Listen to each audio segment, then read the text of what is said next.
Be me, Kimberly. My life took a turn a little while back, maybe a year and a half ago. That was when the divorce from Mark was finalized. Looking back, the whole marriage felt like trying to swim upstream against a current of male toxicity. He wasn't a bad guy in the big ways, not really. He worked. He was quiet. But it was the little things, the constant grinding pressure of societal expectations he just couldn't see.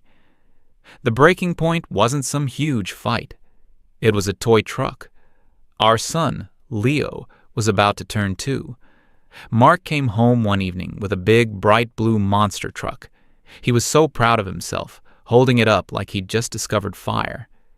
He said something about how our little man would love it. Little man. The words just hung in the air. I tried to explain it to him calmly at first. I told him we shouldn't be forcing these aggressive, gendered stereotypes onto a child. Leo isn't a little man. Leo is a person. He should be free to discover his own identity without being shoved into the boy box from day one. Mark just stared at me. He didn't get it at all. He said it was just a truck, and I was overthinking things. Overthinking. That's what they always say when they don't want to engage with an idea that makes them uncomfortable. That night, I realized we were on 2 completely different planets. He was content to let our son be molded by the same old patterns that have been hurting people for centuries. I couldn't let that happen. So we split. It was for the best. It gave me the freedom I needed. I had a new purpose, to raise Leo correctly. I was going to create a space for him where he could grow up without the poison of gender roles. He would be my proof that masculinity wasn't innate. It was a cage, and I was going to give him the key. I even started a little blog about it, a way to document the journey, to show other progressive parents that it could be done. This was my chance to make a real difference, starting with my own child. They by Leo was going to be a masterpiece of enlightened parenting.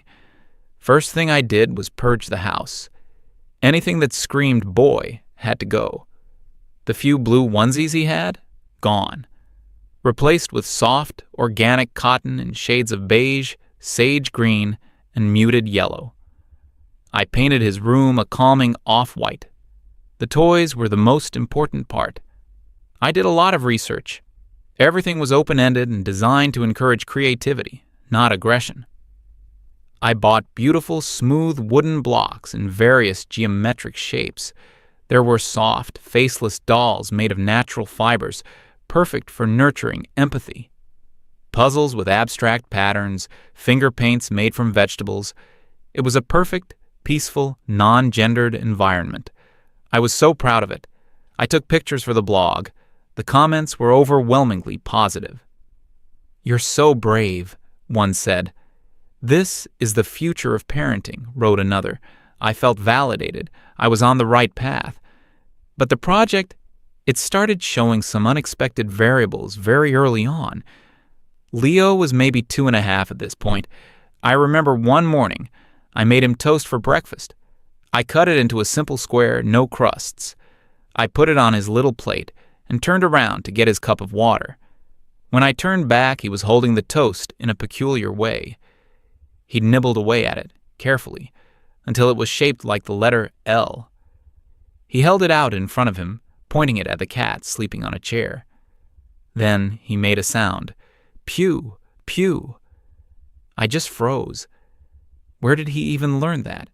We don't watch TV with that kind of stuff. He'd never seen a weapon in his life. I gently took the toast from him. I tried to explain that we don't point things at people or animals, that pretending to hurt is the first step toward actual hurting. He just looked at me with his big, confused eyes and started to cry. I felt a little bad, but it was a necessary lesson. We had to nip these behaviors in the bud. Another time, a few weeks later, he was playing with his wooden blocks. I was so happy to see him engaging with them. I was hoping he'd build a tower, or maybe a little house. He picked up the longest rectangular block. He put it on the hardwood floor and started pushing it back and forth. And then came the noise. He was making engine noises. He was pretending the block was a car or a truck. I sat down with him and tried to redirect his play. I picked up some other blocks and said, "Look, Leo, let's build a community center where everyone can share." He just ignored me, completely absorbed in his vroom vroom block. I told him it wasn't a truck. It was just a shape, a rectangle. He stopped, looked at the block, looked at me, and then went right back to pushing it and making engine sounds, only a little quieter this time. It was frustrating. It felt like I was fighting against some invisible force. The park was another battleground. I always encouraged him to play on the swings or in the sandbox. I'd point out the little girls playing house and suggest he join them. He never wanted to. His eyes were always glued to the other side of the playground, the side where a loud, chaotic pack of little boys would be running around. They'd be chasing each other, wrestling in the wood chips, and hitting things with sticks. He would just stand there and watch them, completely mesmerized. One day, he picked up a fallen twig. He held it like it was a sword. He took a few clumsy swings at the air. I rushed over and took it from him. I told him that sticks were not for hitting. They were homes for ants. He didn't cry that time. He just got this stubborn look on his face. I wrote a long post on my blog that night about the pervasiveness of patriarchal imagery in public spaces. Even nature itself was being co-opted. The real trouble started with the weekend visitations. The court agreement said Mark got Leo every other weekend. I dreaded those days. I called them re-education weekends on my blog. Every time Mark came to pick him up, I would give him a detailed list of instructions. No gendered language. Call him my child, or Leo, not my son, or little man. Only offer him the pre-approved, open-ended toys I packed in his little canvas bag. No television shows with male protagonists who solve problems with violence. Mark would just stand there, nodding, with this blank expression. I could tell he wasn't taking any of it seriously. The first weekend was the worst. Leo came back and he was different. He was more agitated, more hyper, and he was hiding something. That evening, while I was putting his clothes away, I found it. Shoved deep under his pillow was a bright red monster truck. It was hideous. Big black plastic tires, snarling face painted on the front. I felt a wave of cold fury. This was a deliberate act of sabotage. Mark was actively undermining everything I was trying to do. I went into the living room where Leo was arranging his wooden blocks. I held up the truck. "What is this?" His face lit up. "Brutus," he shouted. He named it. He gave the plastic symbol of toxic masculinity a name. I told him that this toy was not welcome in our house. I explained that it represented aggression and destruction, things we do not value. His little face crumpled. He started sobbing, reaching for the truck. I knew I had to be strong. This was a teachable moment. I walked into the kitchen, Leo trailing behind me, wailing. I opened the trash can and dropped it in. The plastic clatter it made was so final. He let out a scream that I'd never heard before. It was pure anguish. I hugged him and told him it was for his own good, that I was protecting him. Later that night, I called Mark. I was shaking with anger. I told him he had betrayed my trust and deliberately hurt our child's development. He was quiet for a moment. Then he said his dad had bought it for Leo, and that he'd never seen Leo so happy in his entire life. He told me, "Kim, he's a boy. Just let him be a boy." I hung up on him. He was a lost cause. He and his father were conspiring to infect my son with their outdated ideas. The weekends became a cycle. Leo would go to Mark's, come back with some new, forbidden knowledge. One time he came back humming the theme song to some superhero cartoon. Another time, he spent all of Sunday evening trying to tackle the sofa cushions. At my house, he grew quieter, more withdrawn. He would play with his blocks, but without any joy. He just stacked them and knocked them down over and over. He seemed to be living for those weekends with his father. When Sunday evening came, he would start to cry, clinging to Mark's leg, begging not to go. It was heartbreaking, but I told myself it was a necessary struggle. Decolonizing his mind was never going to be easy. His preschool teacher called me in for a meeting sometime in the spring. She was a nice woman, but a bit traditional. She said she was concerned about Leo. She mentioned he wasn't really socializing with the other children, boys or girls. He mostly kept to himself during free play.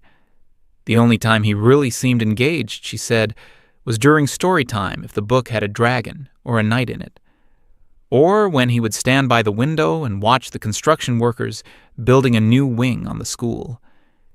He would just stand there, silent, for 20 minutes straight, watching the excavators and cranes. I tried to explain my parenting philosophy to her. I told her about our gender-neutral home environment and our focus on non-aggressive play. I explained that what she saw as a lack of socialization was actually Leo learning to exist peacefully without performing the aggressive rituals other boys were taught. She just nodded, but she had this look on her face, a kind of pitying, confused look.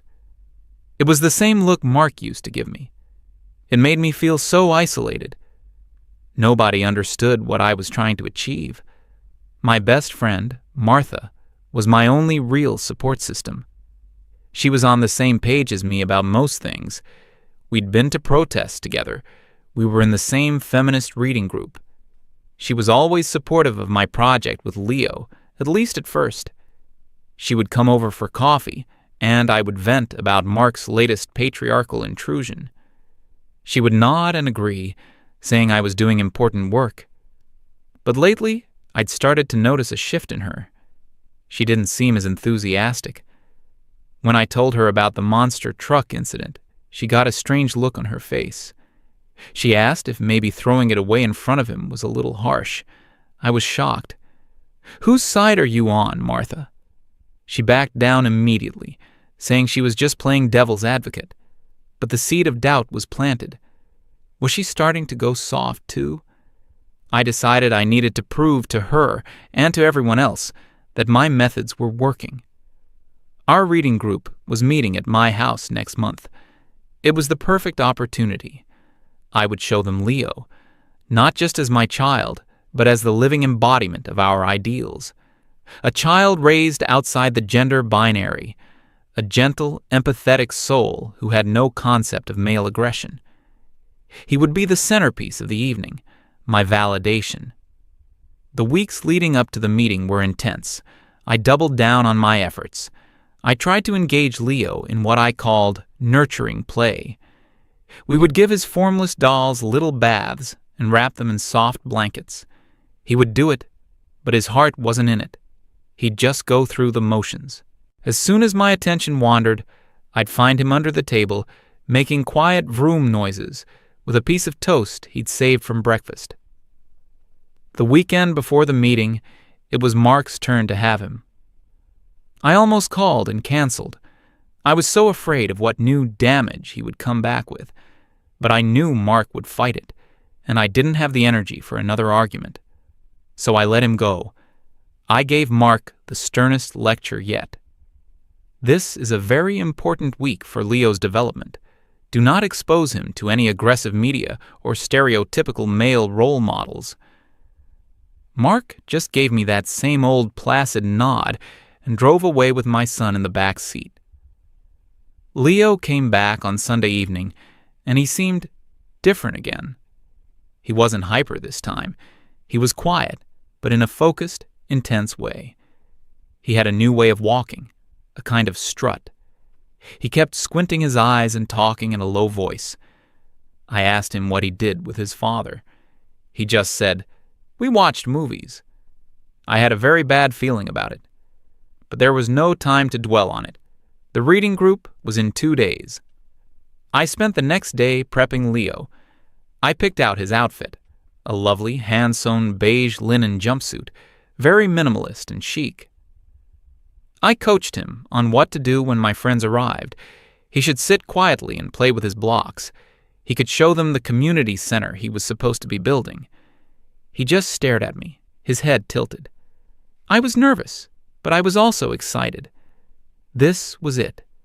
This was the night I would finally be understood. The night everyone would see that I was right all along. The evening of the reading group arrived. I was a bundle of nerves.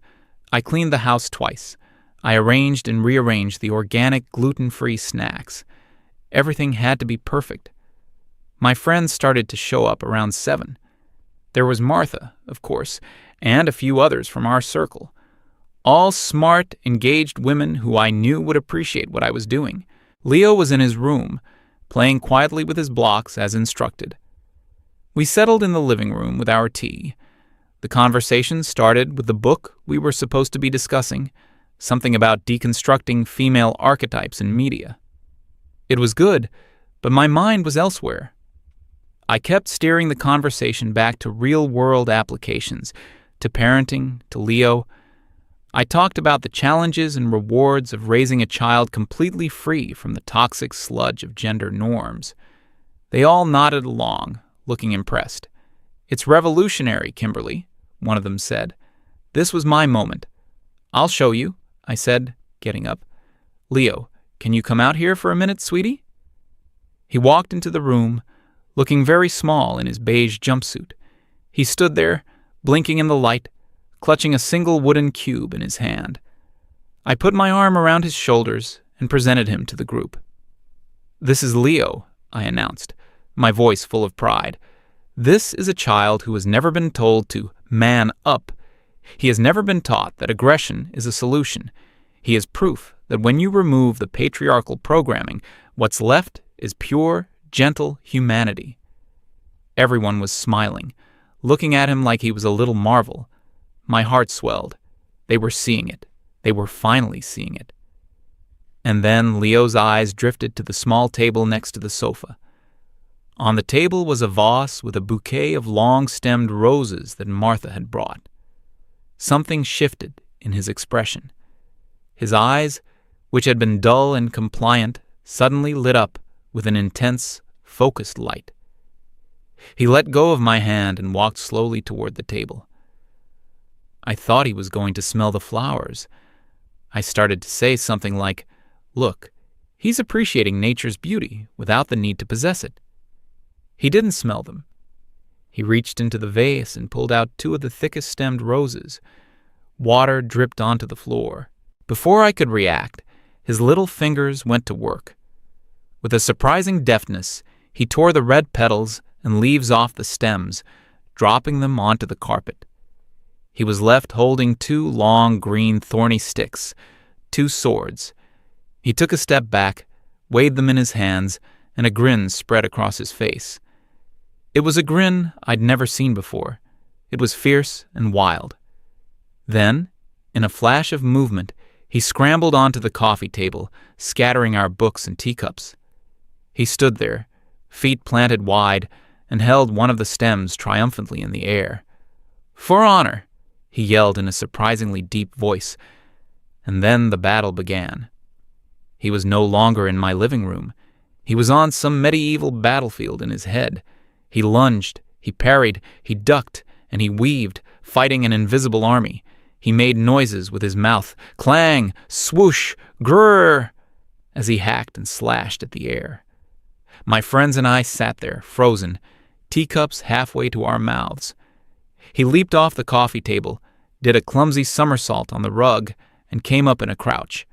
He charged the sofa, letting out a final guttural war cry, and plunged his rose-stem sword deep into one of my decorative throw pillows. He stood there for a moment, panting heavily, the victorious warrior over his slain foe. The silence in the room was absolute. You could have heard a pin drop. Leo looked up, his chest still heaving, a triumphant smile on his face, as if expecting applause. He looked at the stunned faces of my friends, then at me. My face must have been a mask of pure horror. His smile faltered. One of the women, I think it was Sarah, cleared her throat. "Wow, it's getting late," she said, her voice strained. "I should probably be going." That broke the spell. Suddenly, everyone had to leave. They all mumbled excuses about early mornings and long drives. They grabbed their coats and purses, avoiding my eyes. Martha was the last to leave. She paused at the door and looked from the carnage of petals and thorns on my floor to the vanquished pillow, to Leo, who was now standing quietly in the corner, and finally to me. She didn't look angry. She looked sad. It was a look of profound pity. She just shook her head slightly and walked out, closing the door softly behind her. I was left alone in the wreckage of my perfect evening, with my perfect gender-neutral child who had just single-handedly dismantled my entire worldview with a couple of flowers. The days that followed were a blur of shame and confusion. My phone, usually buzzing with messages from the group chat, was silent. I had been excommunicated. I tried texting Martha a few times, asking if she wanted to get coffee and talk. My messages were left on read. Finally, after a week of silence, she called me. I was so relieved, I started trying to explain, to rationalize what had happened. I said Leo must have picked it up from somewhere, that it was a last gasp of the patriarchal programming we were fighting. Martha cut me off. Her voice was gentle but firm. She told me she couldn't support what I was doing anymore. She said that watching Leo that night was like watching a little prisoner finally break free. She told me that I wasn't raising a child, I was conducting an experiment, and the subject of my experiment was miserable. "He's a little boy, Kim," she said. "He's not a blog post. He's a person." I felt the blood drain from my face. She, my best friend, was using the exact same language as Mark. I accused her of being brainwashed, of internalizing the patriarchy. She just sighed and said she was sorry, and then she hung up. That was the last time we ever spoke. At the same time, my online world was collapsing. Someone from the reading group must have talked. An anonymous post appeared on a popular parenting forum describing a delusional mother who was torturing her son with a bizarre gender experiment, and the story of the Rose Sword Rebellion. It didn't mention my name, but the details were so specific. Someone figured it out and linked to my blog. The floodgates opened. My comments section, once a haven of support, turned into a torrent of hate. I was called a monster, an abuser, a narcissist. My follower count plummeted. I shut the blog down, but the damage was done. My safe space, my community, my validation, it was all gone. I was completely and utterly alone. And at home, things got worse. Leo became even more withdrawn around me. He knew he had done something wrong that night, even if he didn't understand what. The light I'd seen in his eyes during his battle was gone again, replaced by a sullen, watchful obedience. He was just waiting for the weekend. The day Mark came to pick him up, Leo ran to him and clung to his legs like he was being rescued from a burning building. He didn't even look back at me. The final nail in the coffin came a few weeks later. I got a call from Mark. His voice was cold, businesslike. He told me he had been contacted by Leo's preschool teacher. She had apparently been keeping a log of her concerns. She told Mark that Leo was showing signs of emotional distress, that he was lethargic and unhappy at school, and that he only ever talked about his dad and his grandpa. She told him she had a professional obligation to report her concerns if things didn't change. Mark informed me he was filing a petition with the court to amend our custody agreement. He was seeking primary physical custody. I laughed. It was a bitter, hollow sound. The courts were always on the mother's side. Everyone knew that. He didn't have a chance. Oh, how wrong I was. In the courtroom, My own words were used as a weapon against me. Mark's lawyer had printed out my entire blog, every post, every smug declaration about deconstructing my son. She read excerpts aloud, my post about the bread pistol, my post about the patriarchal monster truck, including the part where I proudly threw it in the trash in front of my crying toddler, my post about the futility of redirecting Leo from vroom vroom noises.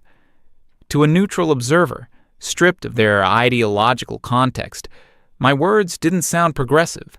They sounded cruel, unhinged. The teacher testified.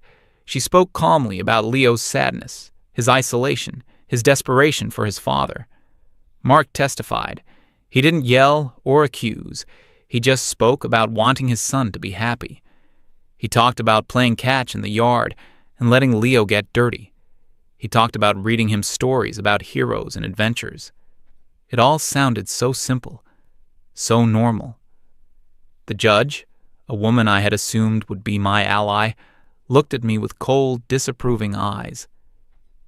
She said my home environment was a rigid, ideological bubble that was causing my son significant emotional harm. The ruling was swift. Mark was granted primary custody. I was given the same visitation schedule he used to have, every other weekend. I stumbled out of the courthouse in a daze. The patriarchy had won. It had taken my son. That was almost a year ago. Life is very different now. I see Leo on my weekends. He arrives in clothes I didn't pick out, jeans with holes in the knees, t-shirts with superheroes or dinosaurs on them. His hair is always messy. He's loud now. He runs instead of walks. He talks constantly about his friends at school, about the Little League team he just joined, about some video game his dad lets him play. He is happy, genuinely, uncomplicatedly happy. It's a happiness that feels completely alien to me. Last weekend, I had to pick him up from Mark's house because Mark's car was in the shop. I'd never been to his new place. It was a small, simple house with a big backyard. When I pulled up, I saw them in the yard. Leo, Mark, and Mark's father. They were kicking a soccer ball around. Leo tripped and fell, scraping his knee on a rock. I tensed up, expecting a flood of tears. But he just got back up, wiped the dirt on his jeans, and yelled, "I'm okay," before running back into the game. Mark's dad clapped him on the shoulder and said something that made him laugh. I sat in my car for a minute, just watching this happy, vibrant, perfectly ordinary little boy. A boy I had tried so hard to erase. Mark saw my car and walked over. He wasn't gloating. He just looked tired, but content. He leaned on the window and looked back at his son. "You know," he said, his voice quiet. "For a while there, I was so scared. I felt like I was losing him." He shook his head, a small smile on his face. "You tried so hard to raise a they, but all he ever wanted was just to be a him." He went to get Leo's bag. I just sat there, the engine idling as his words echoed in the silence. And for the first time in a long, long time, I didn't have an answer.